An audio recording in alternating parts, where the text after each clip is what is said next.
राम राम जी। जय श्री राम। हर हर महादेव। मैं बाबा रामदास और आप देख रहे हैं खरी खोटी। जैसा कि आपको पता है, मैं इस समय इंग्लैंड की यात्रा पे हूं और आज ये वीडियो स्कॉटलैंड में ग्लासगो शहर में बना रहा हूं। मुझे इंग्लैंड आए हुए लगभग 10 दिन होने जा रहे हैं और मेरा इंटरेस्ट बिल्कुल भी शहर घूमने में नहीं होता। मैं सबसे पहले ग्रामीण क्षेत्र देखना चाहता हूं, गांव में जाता हूं, किसानों से मिलता हूं। इसके अलावा म्यूजियम्स, लाइब्रेरीज, रूरल जो इनकी मार्केट प्लेसेस होती हैं किसानों की, किसानों का क्या जीवन है। हालांकि यहाँ का किसान जो है वो किसी भी शहरी से बेहतर है। ये तमाम चीजें, चर्चेस, पुराने मंदिर, गुरुद्वारे, इनमें जा रहा हूँ, लोगों से बात करता हूँ। तो कुछ बातें मैंने महसूस की, उसकी आज मैं आपसे चर्चा करना चाहता हूँ। दो बड़ी कम्युनिटीज जो हैं यूके में, एक ईसाई, एक सिख, ये बहुत तेजी से विमुख हो रहे हैं। आम ईसाई जनता ने तो बिल्कुल ही चर्च जाना छोड़ दिया और आज से नहीं, 50 सालों से जितनी पुरानी चर्चेस थी, अब चर्च को मेंटेन करना इनके लिए मुश्किल हो रहा है। इतनी चर्चें हैं पुरानी, नई नहीं बन रही हैं। ये भी एक बात नोट करने वाली, नई चर्चें नहीं बन रही हैं और पुरानी मेंटेन नहीं हो रही, उनमें कोई जाता ही नहीं, उन पे पादरी तक नहीं है। तो आपको जान के ताज्जुब होगा, पुरानी चर्चों को पब्बों को बेचा जा रहा है। चर्च में पब खुल रहे हैं। अच्छा, पब को लेके लोगों के मन में एक बड़ा वहम रहता है कि हमारे हिंदुस्तान में जो पब कल्चर है उसमें तो है कि साहब एक वो उसको हम अहाता कह लीजिए।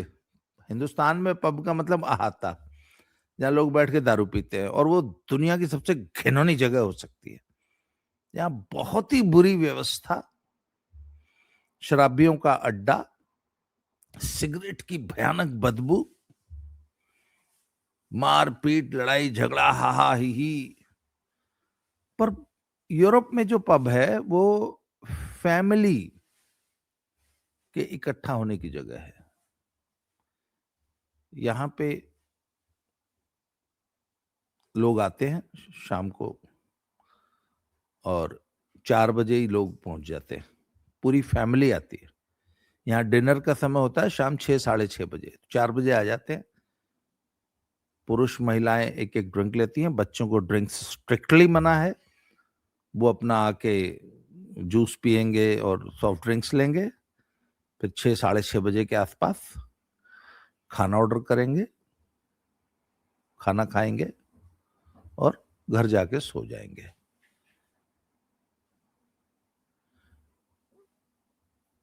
बहुत फिर थोड़े से लोग पब में बचेंगे जो रात 11, 12 बजे तक, अगर फ्राइडे सैटरडे इवनिंग है तो रात 2, 3, 4 बजे तक भी बैठते हैं पब में, लोग एंजॉय करते हैं।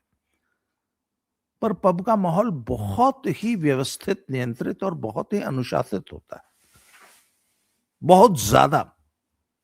और दूसरी चीज है, चाय, कॉफी और बियर तीनों का रेट बराबर है। पानी भी, पब में बैठ के अगर आप पानी भी पी रहे हैं तो वो भी 2.5 पाउंड का है। चाय 3, 3.5, 4 की है, कॉफी भी 4, 4.5 की है, बियर भी 4, 4.5 की है।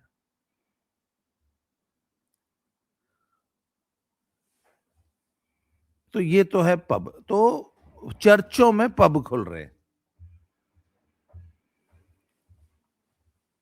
ये तो है आपकी चर्च। अच्छा, अब सिख गुरुद्वारों की सुन लो। इस एक हफ्ते के प्रवास में बर्मिंघम में 3 गुरुद्वारों में गए। चौथा मैंने ग्लासगो का देखा। अच्छा, एक चीज और सबसे इंपॉर्टेंट बताऊं, हर कम्युनिटी का अलग गुरुद्वारा है। जी हाँ, जाटों का अलग है, रामगढ़ियों का अलग है, कुम्हारों का अलग है, निरंकारी और मतलब नामधारियों का तो शुरू से अलग रहा ही है।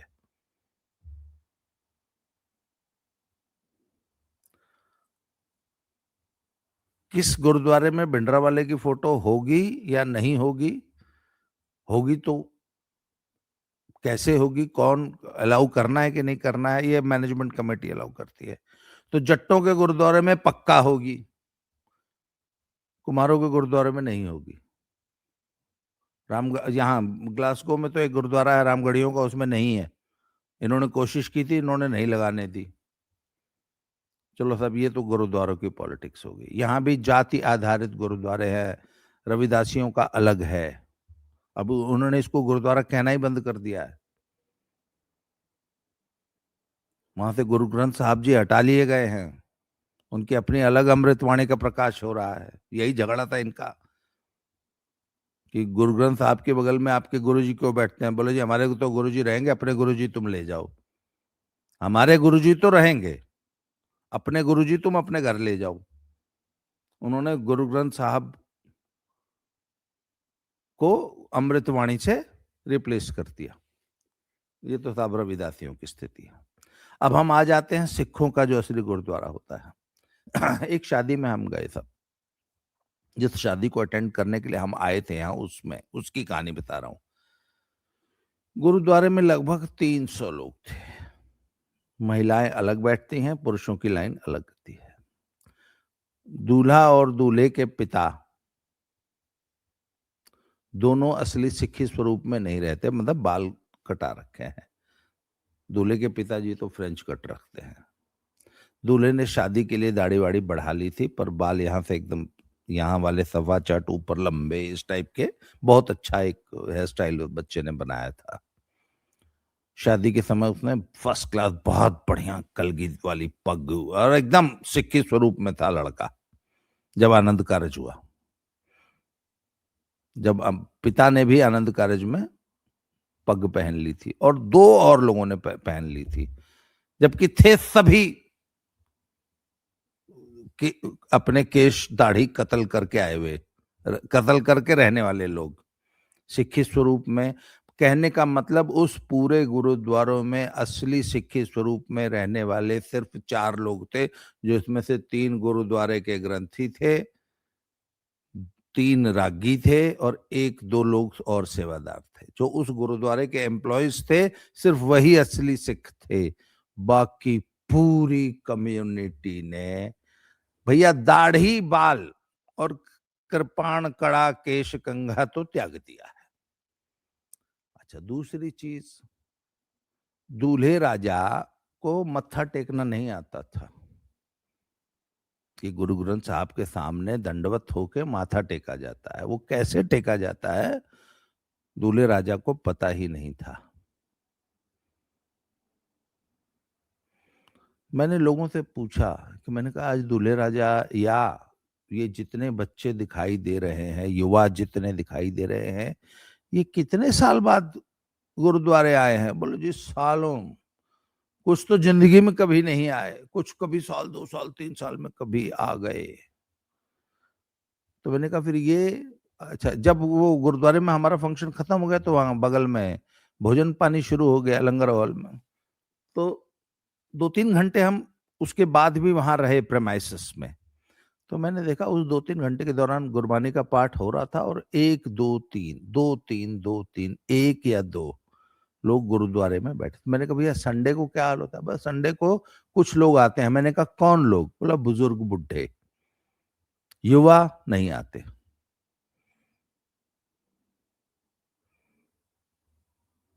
तो मैंने अच्छा, अब इसके ज्यादा कमेंट करना थोड़ा सा उचित नहीं रहेगा। जितने भी युवा मुझे मिले, वो उसमें से ज्यादातर सेकंड जनरेशन थे। मतलब उनके माता पिता 20 30 40 साल पहले इंग्लैंड आए थे, उन्होंने स्ट्रगल किया, बच्चे यहीं पैदा हुए तो यहीं पढ़ लिख गए। उनमें से एक भी उस पार्टी में कम से कम 600-700 लोग थे। पंजाबी शब्द ही नहीं था, बाद में गाने वाने जरूर बजे डांस करने के समय, पर बाकी टोटली इंग्लिश पार्टी थी। पंजाबी का असी तुसी साढ़े तो अड्डे सुनाई नहीं देता जी। अच्छा, एक तो ये आपस में जब अंग्रेजी में बात हमसे बात करते थे तो अंग्रेजी समझ में आती है, आपस में जब अंग्रेजी बात करते तो हमें हमारी समझ में नहीं आती, जब कि मैं अपने आप को अंग्रेजी का बहुत बड़ा तोपचंद तुर्रम खा मानता हूं। चलिए साहब, तो ये तो है इनकी सिक्खी की हालत कि सेकंड जनरेशन ने सिक्खी को ऑलमोस्ट त्याग दिया है। मैंने पिछली एक वीडियो में कहा था 20 साल की गेम है, मैंने कहा नहीं, अब 20 साल की नहीं, मैं उसको कम करना हूं, 10 साल की गेम बची है। हमारी वाली जनरेशन अगले 10 से 15 सालों में खत्म हो जाएगी और अगली जनरेशन वो पूरी तरह अंग्रेज है। उसमें से आधे ईसाई बन जाएंगे, ईसाई लड़के लड़कियों से शादी कर लेंगे, अभी भी हो रही हैं। जिस शादी में हम आए थे वो शादी भी ईसाइयों में ही हुई है, सिखों की। आधी जनरेशन, और तीसरी जनरेशन तक तो नाम लेवा भी कोई नहीं बचेगा। तो ये तो है साहब यूरोप, अमेरिका, जुके, ऑस्ट्रेलिया, न्यूजीलैंड में सिक्खी की दशा। चर्च की मैंने बता दी, पब खुल रहे हैं, संडे के मास भी खाली हो रहे हैं। मुसलमानों का दबा के आगमन हो रहा है यूरोप में, वो एक अलग समस्या है। पर मैंने एक दिन उस दिन भी कही थी, अंग्रेज इतना निश्चिंत क्यों बैठा है? अरे आज ये दिख कर रहे हैं जितने ये सड़क पे नमाज पढ़ना और बुर्का पहनना, और वो 20 साल रुको, 20 साल ये जितने आए हैं ना सीरिया और मोरक्को से और यमन से और इनसे उनसे, अल्जीरिया से और फिलिस्तीन से, ये 20 साल अल्लाह अल्लाह कर रहे हैं। इनकी औलादे अगले 20 नहीं तो 30 नहीं तो 40 साल में सब अंग्रेज हो जाएंगी। अंग्रेजियत का नशा ही इतना बुरा है। वो कहते हैं ना जो कि वी विल एसिमिलेट देम, बिल्कुल सही है अंग्रेजों की सोच। उनको पता है कि दे विल। अच्छा, क्यों? सबसे पहले तो भाषा छुड़वा देते हैं। और एक चीज जान लीजिए, भाषा ही एकमात्र जड़ है जो आपको अपने इतिहास से, अपने लोगों से, अपनी संस्कृति से, अपनी सभ्यता से जोड़ के रखती है। आपने यदि अपनी भाषा छोड़ दी तो आप डाल से छूटे हुए बंदर हैं। भाषा।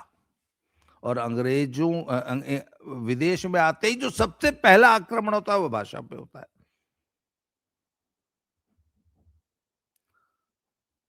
कितनी भी कोशिश कर ले, ऐसे माँ बाप जो निपट अनपढ़ हैं, जिनसे पंजाबी के अलावा इंग्लिश तो छोड़ो, हिंदी तक नहीं जिनको बोलनी आती, उनके बच्चे भी 100% अंग्रेज हैं, 100%, 99%।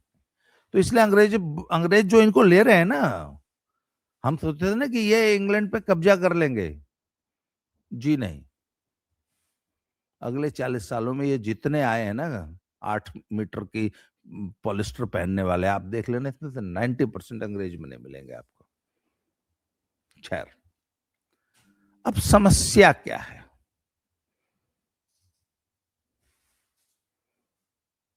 इन देशों में जो जो वेस्टर्न कंट्रीज हैं उसमें इस्लाम भी खतरे में है, सिक्खी भी खतरे में है, ईसाइयत तो है ही खतरे में। एक ही जगह ये सब कुछ फल फूल रहा है, वो है भारत। यूरोप में, अमेरिका में, कनाडा में लोग बड़ी संख्या में ईसाइयत छोड़ रहे हैं। तो अब इनको उस नुकसान की आपूर्ति करनी है। वो कहाँ होगी देखिए साहब? वो एशियन कंट्रीज में हो रही है, भारत में हो रही है। भारत में धर्मांतरण का इतना बुरा हाल है, इतना बुरा हाल है। तो पंजाब में और पूरे भारत में धर्मांतरण का काम इतनी जोर शोर से चल रहा है, और धर्मांतरण कंटिन्यू करने के लिए सिर्फ एक कानून है, FCRA। फंडिंग, पैसे से ही सब काम होता है, और अरबों खरबों डॉलर पूरी दुनिया में पंप किया जा रहा है डीप स्टेट और चर्च के द्वारा, कि जो नुकसान यूरोप, अमेरिका, कनाडा और पाश्चात्य देशों में हो रहा है ईसाईयत का, उसकी भरपाई एशिया और अफ्रीका से की जाए। पूरे एशिया और पूरे अफ्रीका को ईसाई बना देने का प्लान है, और उसका जो सबसे बड़ा इंस्ट्रूमेंट है वो FCRA है, फंडिंग। तो भारत सरकार ने इस FCRA पे लगाम लगाने की पूरी तैयारी है। FCRA कानून को जरा ध्यान से पढ़ लीजिए। विदेशी फंडिंग से प्राप्त हुए पैसे से आप जो एक्टिविटी करते हैं उसका पैसा आपको हिसाब देना पड़ेगा, और यदि आपके पास लाइसेंस नहीं है, आपका FCRA का लाइसेंस रद्द हो जाता है, तो विदेशी फंडिंग से बनाई गई कोई भी संपत्ति, ऑफिस, चर्च, मंदिर, गुरुद्वारा या कोई भी ऐसा संस्थान, वो एक सरकारी नियामक संस्था बनाएगी सरकार, उसके तहत चला जाएगा। आपने चर्च बनाई, चलो जी बहुत अच्छा, आपका FCRA कैंसिल हो गया, चर्च का कंट्रोल किसके पास चला गया? केंद्र सरकार की एक नियामक संस्था। उसमें एक नियम बना दिया है कि ठीक है, हम उसको चर्च को मंदिर, गुरुद्वारा या पब नहीं बनाएंगे, पर नियंत्रण हमारे हाथ में रहेगा। FCRA के फंड से आपने कोई भी धर्म स्थल बनाया, अगर आपका FCRA कैंसिल, तो धर्म स्थल सरकार का, नियंत्रण सरकार का। अब वहां क्या होगा, कैसे होगा, कितना पैसा आ रहा है, कितने लोग आ रहा है, उसका प्रबंधन क्या है, ये सरकार करेगी। FCRA के कानून में सबसे बड़ा प्रावधान यही है। आज अमेरिका के एक वो रिपब्लिकन सांसद ने जो है वो बोल दिया है कि सरकार जो है चर्चों पे कब्जा करने जा रही है FCRA कानून लाके। और हिंदुस्तान में ये जितना उपद्रव हो रहा है, कॉकरोच पार्टी का, नीट का, इसका उसका, किसान आंदोलन, ये आंदोलन, वो आंदोलन, ये सब डीप स्टेट द्वारा प्रायोजित है। मूल मुद्दा क्या है? FCRA। अच्छा, सरकार ने FCRA पे चूड़ी कसना तो पिछले 10 साल से शुरू कर रखा है, परंतु अब जो नया कानून बनने जा रहा है संसद में, इसी मॉनसून सत्र में पेश हो जाएगा। और सरकार ने ये जितनी तैयारी की है ना, हाई तोड़ लिया, हाउ तोड़ लिया, TMC टूट गई, डीप स्टेट अपना, सॉरी डीप स्टेट का नाम रहा है, उद्धव ठाकरे की पार्टी के सांसद आ गए, इसके आ गए, उसके आ गए, सारी तैयारी। FCRA का कानून सरकार हाल हालत में पास कराएगी। इसके अलावा और भी बहुत सारे हैं बिल्स जो कि इस सत्र में पास होने हैं, तो सब इनको जो सबसे ज्यादा मिर्च लगी वो FCRA के कारण लगी। इसलिए जितना उपद्रव हो रहा है, इसका मूल कारण FCRA है। इसलिए हम लोगों को स्थिति को समझने की जरूरत है, सावधान रहने की जरूरत है। अच्छा, FCRA पे अगर की चूड़ी अगर टाइट हो गई ना, तो ये खालिस्तानियों का भी धंधा बंद होने जा रहा है। क्यों? यार देखो, मेन दुनिया में हर चीज पैसे के बगैर नहीं चलती। अगर फंडिंग को आपने रोक दिया तो वखरी कौम वाले वीर जी, पराजी लोग जो है ना, वो भी परेशान है। अच्छा, यहाँ जितने भी मैंने देखा, ये खालिस्तान के नाम पे, एक कल मैं बर्मिंघम में एक गुरुद्वारा देखा, वहां तो बकायदा एक प्रमाइसिस बना हुआ, वो गवर्नमेंट ऑफ खालिस्तान लिखा था उस पे। जी हाँ, बर्मिंघम में। तो इनकी जो गवर्नमेंट ऑफ खालिस्तान है ना, ये हिंदुस्तान। अच्छा, मैंने कहा यार, अच्छा अब यहाँ के लोग भी एक सवाल जरूर करते हैं कि यार ये सोहो रोड ते खालिस्तान बना के की करना। मैं कहा असली तो ननकाना साहब बनाओ, लाहौर बनाओ, करतारपुर साहब बनाओ, पेशावर बनाओ। महाराजा रणजीत सिंह ਦਾ ਜਿਹੜਾ ਰਾਜ ਸੀਗਾ ਉਹ ਤਾਂ ਲਾਹੌਰ पेशावर ज्यादा ਸੀਗਾ। ਉੱਥੇ ਤੁਸੀਂ ਨਾਂ ਵੀ ਨਹੀਂ ਲੈਂਦੇ। ਤੁਹਾਨੂੰ ਖਾਲਿਸਤਾਨ ਬਣਾਉਣਾ ਆ ਉੱਥੇ ਕੋਟਾ ਰਾਜਸਥਾਨ ਬੂੰਦੀ ਚ, ਜਾਂ ਇੱਥੇ सोहो रोड ਚ बर्मिंघम ਚ। ओ भाई लाहौर पेशावर मुल्तान बनाओ खालिस्तान। अच्छा, मैं तो खुद कहता हूं कि मैं सबसे कट्टर खालिस्तानी बन जाऊंगा अगर आज आप डिक्लेयर करो कि हम तो जी लाहौर पेशावर मुल्तान में खालिस्तान बनाएंगे, फैसलाबाद इस्लामाबाद खालिस्तान बनेगा, तो मैं सबसे आगे राज करेगा खालसा आकी रहने को। सबसे पहले दाढ़ी ये बाल बढ़ा के, दाढ़ी बढ़ा के, हाथ चक्कर पान लैके अमृत छक के, सब तो पहला